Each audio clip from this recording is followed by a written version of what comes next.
And there's no denying the fact that we are living through a very challenging times.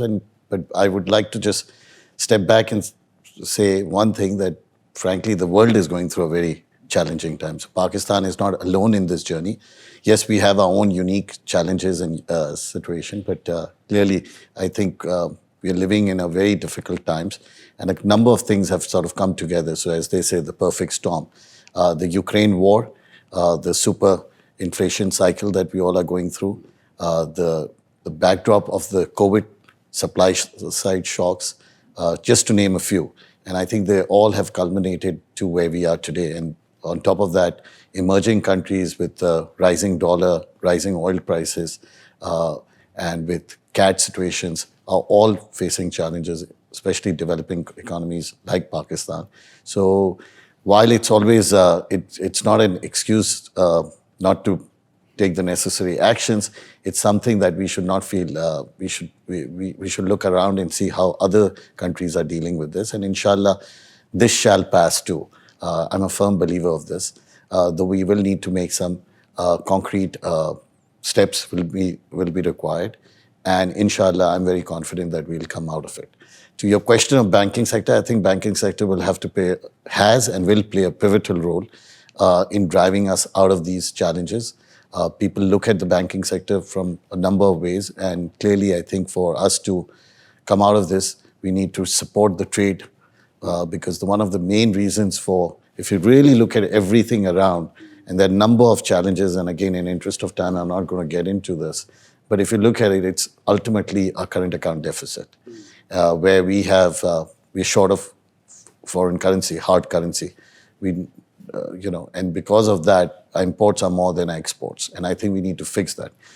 Unfortunately, in short term, there are certain measures you take, but in the medium term, we'll have to take a few measures, whereby we increase our remittance, we increase our exports, and we decrease our imports through import substitution. Those things take time. They're medium-term measures, and frankly, we have started doing that every time we run into a CAD shortage issues, deficit, but we do it for a few years and then we are back to square one.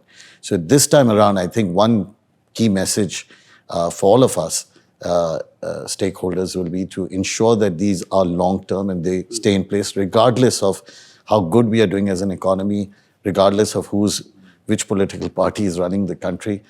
Because if we don't do this, we are going to run into the same problem despite support from IMF, friendly countries, and some backdrop economic positivity that will come in terms of growth in the sectors and all that. But again, the one thing we need to do is ensure that we put in place these reforms that are sustainable and long-lasting.